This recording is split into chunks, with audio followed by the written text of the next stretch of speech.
daalara 600 300 PP loonii fi idil looniin eeyyamamaniiru.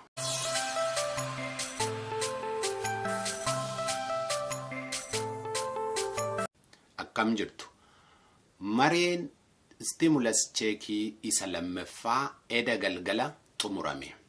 Viidiyoo yeroo darbe irratti akkuma isin ibsetti stimulus cheekiin inni lammaffaa wantoota kanaa gaditti ibsaman of keessatti qabata.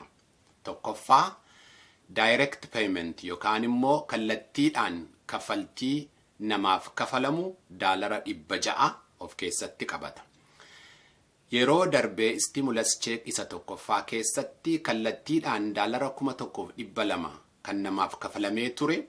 Amma yeroo ammaa kana garuu inni direct paymentidhaan namaaf kennamu kuni gara 600tti akka gadi bu'ee murteessaniiru. Egaa kana dura stimulus check isa tokkoffaa keessatti daa'imni tokko daalara 500 akka argatan kan murteeffame yoo ta'u, isa yeroo ammaa kana keessatti garuu daa'imni tokko daalara 600 akka argatu murteeffameera. Akkasumaan namni abbaa manaaf haadha manaa daa'ima 2 qabu tokkoon isaanii 600 argatu, walitti qabaatti 2000 daalara 2400 argatu jechuudha. Inni lammaffaan unemployment benefit daalara 300 torbeetti akka kafalamu murteeffameera. Egaa inni daalara 600 torbeetti kafalamu kun hudduu duba deebi'ee hin kafalamu, edduma hamma jirru kana jalqabee gara fuulduraatti kafalamaa jechuudha.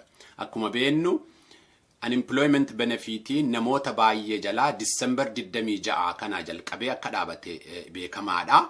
Egaa inni amma heeyyamame kuni stimulus check lammaffaa keessatti hin heeyyamame kuni isa December 26tti dhaabate kana torbee 11f kafaltiin akka itti fufu kan godhudha jechuudha.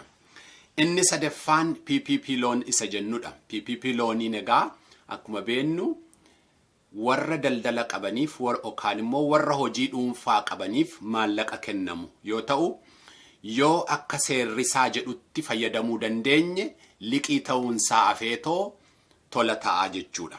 Egaa PPP loanii kana argachuuf yeroo ammaa kana namoonni daldala qaban yookaan hojii dhuunfaa hojjetani sababii balaa COVID-19tiin kasaaraa isaan irra ga'ee agarsiisuu isaan irra jira jechuudha. Innichi arfaffaan second stimulus check kana keessa yookaan immoo stimulus check isa lammaffaa kana keessatti hammatame idil looniidha. Egaa idil looniin yeroo darbes akkuma beeknu inni kuni liqiidha. Liqiidha maleetoo wanta tola ta'u miti.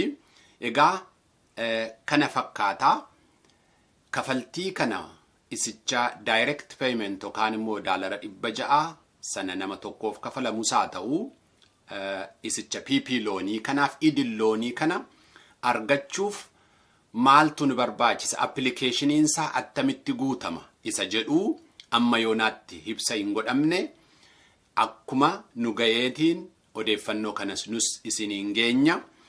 Garuu isicha 600 kana direct payment isa jedhamu kana Stephen Mnuchin Treasury Secretary akka ibsetti kafaltiin kun torbee dhufuu jalqabee kallattiidhaan baankii nama tokkotti akka galu ibsa godhee jira jechuudha. Egaa akkuma jedhetti isa 600 kana kan argachuu danda'u namoota stimulus check isa jalqabaa argate hundumaa akka ta'e ibsanii jiru. Egaa odeeffannoo narraa ganama kana qabnu kana fakkaata. Egaa best one financially like if subscribe gochuun dagatiin an jedhaa. Guyyaa gaarii.